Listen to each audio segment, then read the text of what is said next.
Morning all. I'd like to ask a question this morning about Boris Gelfand. Is he possibly the strongest Sicilian Najdorf player of 2013? We all know that some of the Sicilian defence games of his match from Vichy Anand last year were a bit on the dull side, but that was when he was playing, trying to play the Sicilian Sveshnikov, and we saw the anti-Sveshnikov, the Rosalimu system being played by Vichy Anand. But he's been having fun this year and taking down many great players in the Sicilian Najdorf, including up-and-coming players that you might think are really potentially future World Championship material themselves, like Caruana. Now, there was a game yesterday in the Sicilian Najdorf against Hikaru Nakamura. Let's have a look at this game. So, Hikaru plays e4, Boris plays the Sicilian defence. After knight f3, d6, we enter soon now the Sicilian Najdorf, which is characterised by this move a6. And now, Hikaru plays bishop e3 here. He doesn't want to play, by the way, the move f3 immediately for bishop e3. I think on the move f3, an immediate e5 is quite okay for black. This is meant to be about equal. So we see bishop e3, and there is a temptation to play this knight g4 now, to ask the bishop where it wants to go. It is played here, and Hikaru now on move 7 moves the bishop back to c1. The most usual move is actually to put it on g5, and we get actually a repeat of the same question now, because in this position black just puts the knight back on f6 rather cheekily. So we have this question: does white really want to play a kind of tame move, bishop e2 and castle kingside, potentially allowing a quick e5 from black? Well, he puts the bishop back on e3, and we get this question again. So the bishop, does it want to go back, or does it want to go to g5? It goes to g5 now, and here we see quite dynamic play from black, which is like established now. h6, just kicking the bishop again, bishop h4, and now g5. This facilitates a quick fianchetto of the f8 bishop. So bishop g7, bishop g7. Pardon me, bishop g3, bishop g7. So there's nice pressure along this diagonal, but black has weakened some light squares here. Are these going to be exploitable? h3 for the moment, and then the knight goes to e5 in this position. It looks quite nice on e5. f3 is played here. Knight bc6. This is quite theoretical. Bishop f2. And now bishop e6, not minding the double pawns, but it's been seen before quite a bit, this move bishop e6. Queen d2. Rook c8, not yet castling. Now white castles queenside. And now it's been seen before, the move queen a5, quite a few times here on my live book, 16 times for queen a5. And the much rarer bird is played instead. Knight takes d4, which is just 3 games. So slight finesse here. On queen a5, for example, knight b3, queen goes back, king b1, b5, and we'll get play on both sides of the board. Very exciting, like h4. So play like this. But we see, quite different with black in this position taking on d4. So bishop takes d4, and now we see queen a5. And let's put it on the kibitza here. So queen a5, what is it actually threatening? Well, actually there is a concrete threat of bishop takes a2, and that's not so easy to kind of parry with rook b1. That would be possibly allowing rook takes c3 here, and this might be quite okay, at least okay for black, this position. Apparently it's about equal, this sort of position. But no, king b1's a bit of a tame move. Now we see a3 instead. Move a3. So now black dares to castle. In this position, which is quite rare, there's been apparently 3 games of rook g8. So castle's been seen once before in my live book, but it seems a bit dangerous to castle here. Nevertheless, it is played. So why does it look dangerous? Well, white can wrench this pawn with h4, gain leverage on this pawn to tear open the h-file, surely. This is exactly what Nakamura plays, h4. So it looks at an exceptionally dangerous position here, because knight takes d4 also seems to have favoured white, having this bishop pointing at this fianchetto bishop, automatically ready to take that off and weaken black's kingside further. Now a move which keeps the lines closed here is played, the move g4. As far as possible, it keeps the lines closed. Now, okay, what does white want to do here? Well, let's see. In the game, he actually played queen f2. Nakamura played queen f2. If he plays something like f4, it might not be particularly hot, because knight c4, bishop takes. And now the accurate move is bishop takes d4 here. Rook takes c4. Black should be fine here because he has the dragon-like sacrifice, the exchange sacrifice, quickly available to him, and that should ensure equality at least here. So let's go back in the game here. Queen e3 has been played before, but we see actually queen f2. And what is quite remarkable now in this position is that after rook c6, if you compare the pair of rooks for both sides, it's like white's rooks look actually far more passive and less ready for action against the opponent's king here than these two are against this king. It looks as though king safety is in black's favour. It seems white's king is looking more unsafe, just simply because the rooks are ready to double. And okay, it looks as though that might be quite solid at the moment with the bishop protecting c3. But is that really the case? Well, white in this position also seems to have space scaling with tempo, which looks quite lucrative, and he actually plays f4. But now a really, really powerful move is played in this position. And if it's not, I guess black's going to be a lot worse. I wonder if you can guess what black plays in this position if I give you 10 seconds starting from now.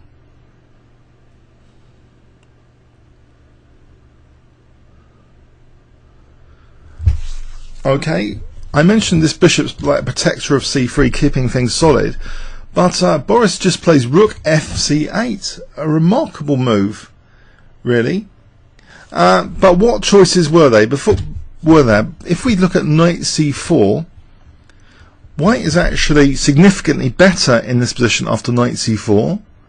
Apparently with the move knight d5. Knight d5 threatens knight takes e7 check, which is quite nasty. And if bishop takes, you might ask, e takes attacks the rook, and this is troublesome now. For example, rook c5, that looks a bit desperate, but if we move the rook here, for example, bishop takes g7, and I think we're just losing a piece to queen d4 check. Bishop takes c4, that's pretty nasty. So knight c4, it's not on, it seems. It seems very, very loose on c4 because of this knight d5. Very, very powerful knight d5 here. So there aren't too many choices. So rook fc8 though really keeps the initiative going in black's favour, it seems, because now, okay, in the game we saw queen g3. Now if f takes, then the point is d takes, and what does actually white do here if his c3 is being undermined so much? If the bishop moves back, rook takes c3 is really quite powerful here indeed. For example, taking, check, check, and it's really quite crushing, this position. It'll all fall through here. It's absolutely, white's crushed here. So that's why queen g3 is played in this position instead of f takes e. This is simply far, far too powerful if the bishop leaves the protection of c3 here. So queen g3, not allowing this pawn to attack the bishop, so trying to keep things solid. The knight just goes back now, and black is now threatening. Bishop takes, followed by rook takes c3 again though. This dragon type sacrifice, Sicilian dragon type thematic sacrifice, is being renewed here, the threat of it. So white now takes on g7. This might not be the best move, but it seems quite difficult for white already. If queen e3, for example, bishop takes d4, rook takes d4. Again, we have this dragon type thematic sacrifice. Seems so easy to play and so effective here. We get a pawn immediately. Where does the queen go if the rook interferes? Black can simply play in this position, rook c6, and stand better. What are the threats? Well, knight c5 is a major threat here. It's just really, really dangerous. For example, let's go with f5, knight c5. Now, if the rook moves, bishop a2 here, and it's getting really dangerous for rook b6 now, or queen b6. White's king safety is very, very loose in this position. There are just too many difficult threats to parry. Say queen f4. Well, sorry, not queen f4. That leaves the rook hanging. Let's give white a move. Bishop c4. Knight a4 is now really dangerous in this position. So these threats are just too powerful. So in the game, actually, let's go back. So in the game, after knight d7, instead of queen e3, we see bishop takes g7, which looks promising because f5 to follow and maybe taking on g4. But is it harmful for black's king safety? King takes, and now f5. So white can forcibly win g4. But now we see rook takes c3 in this position, and it's still very dangerous for the white king. If white checks, it's pretty harmless here actually. Just king f8 is okay for black. It's more than okay. There's too many threats, like against c2. This is just too slow for white. So white plays b takes c3 here. And now, if rook takes c3, then white might be okay with queen takes g4 check and f takes e6. This might actually be just about okay with resourcefulness like rook h3, might be playable, but this wasn't played actually. Instead, we see a much more powerful move, just queen takes a3 check, so running with check, and now a really stunning move. I wonder if you can guess this one if I give you 10 seconds starting from now.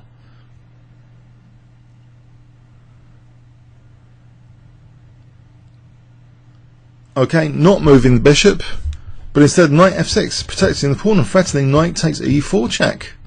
The queen is a bit unfortunately placed on g3 in this position. This looks like bad news, very bad news. These rooks just seem not participating in the game, and the bishop hasn't yet moved from f1. It's only the queen running around here like crazy. So queen d3,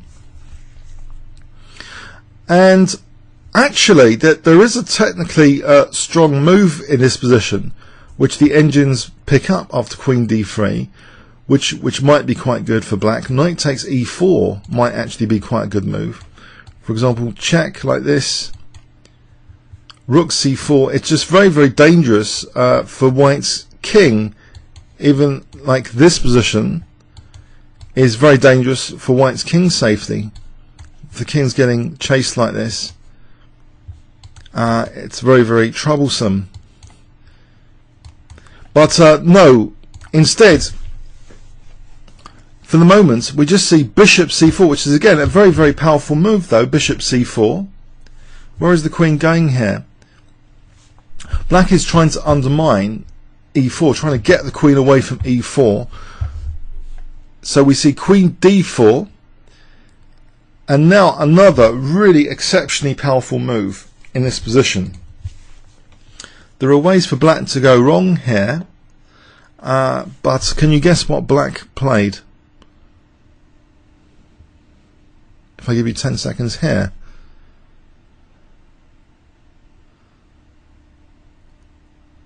Okay, Boris plays d5. Now this is really bad for white. If, you know, for example, if bishop takes c4, rook takes c4, you know, it's crashing through on e4. E4 is surely dropping. Well, the knight's pinned for a moment.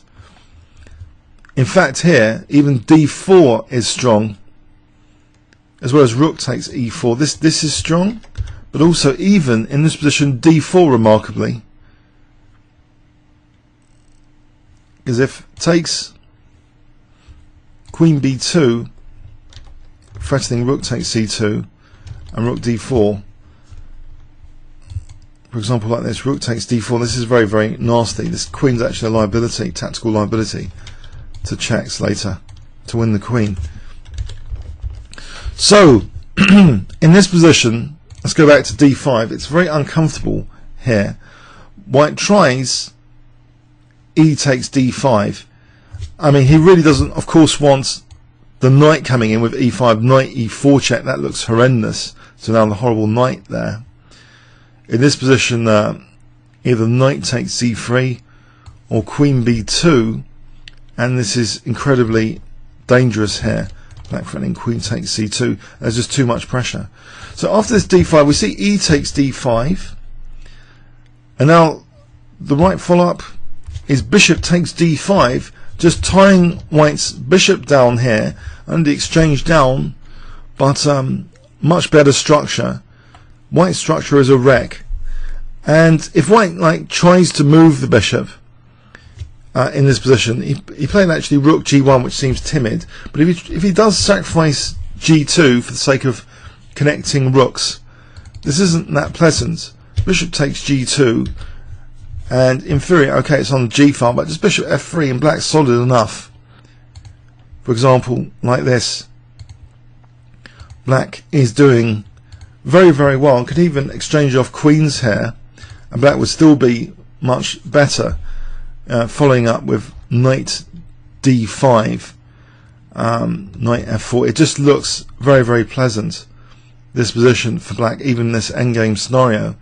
So okay, so white doesn't really want to lose the g2 pawn. So after this bishop d5, he plays actually the meek rook g1, and then we see bishop e4, just trying to collect this pawn. Now this pawn is protected again with bishop d3, and then we see queen a5. So if bishop takes e4, then rook d8 skewers the queen to the king. Queen b4, Naka doesn't mind now an exchange of queens here particularly. This is avoided though with queen c7, and the king's still a target here for queen f4 check.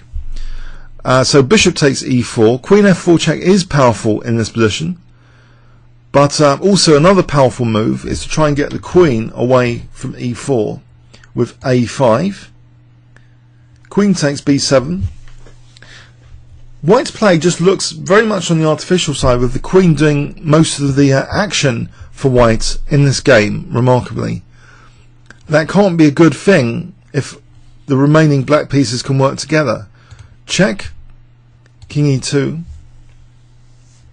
and in this position it might be tempting to play knight takes e4 and drop the rook, but unless there's a mate, this might be okay for white. In fact, after queen takes c8, it's not clear, according to engines, that this is at all winning for black, this position. So no need to do that. We have the delicate rook c7. Okay, what are white's options here? Can he counterattack white's queen? Well, if he plays something like rook f1, what would happen? Just queen e5, and then we're going to take on e4. For example, queen b6, knight takes e4 is very unpleasant. So in the game, white just played queen b6. Now knight takes e4 is played here, with numerous threats like on c3. White plays queen d4 check, king h7. Okay, so now there are two major threats. Rook takes c3 and knight takes c3 check. So c4 is played, trying to shield the c3 pawn. But now an absolutely fantastic crushing move, which the engines really like as well, is played in this position. Absolutely crushing. I think this will be a subject of puzzle positions in the future. So what would you play here with black? The most incisive crushing move. If I give you 10 seconds starting from now.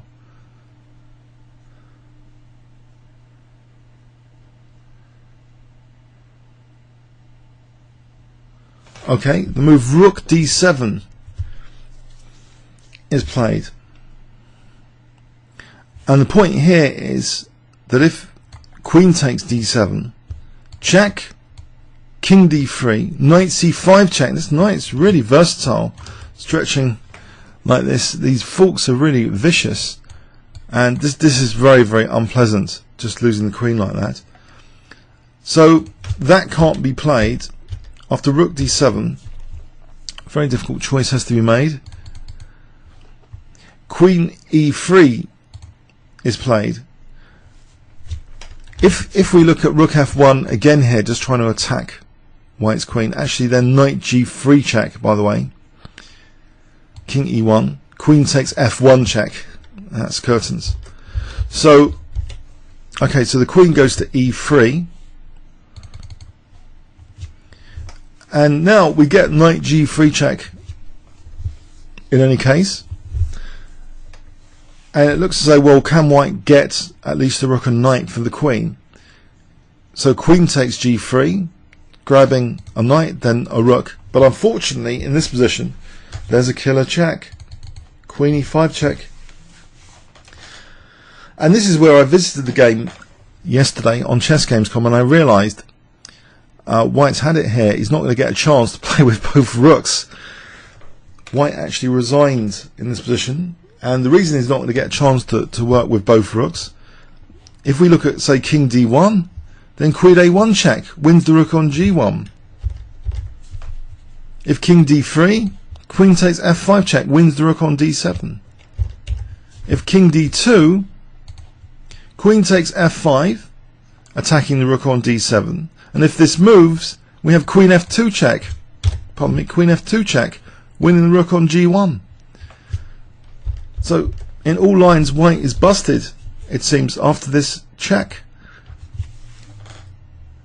What a game. What a vicious game from black.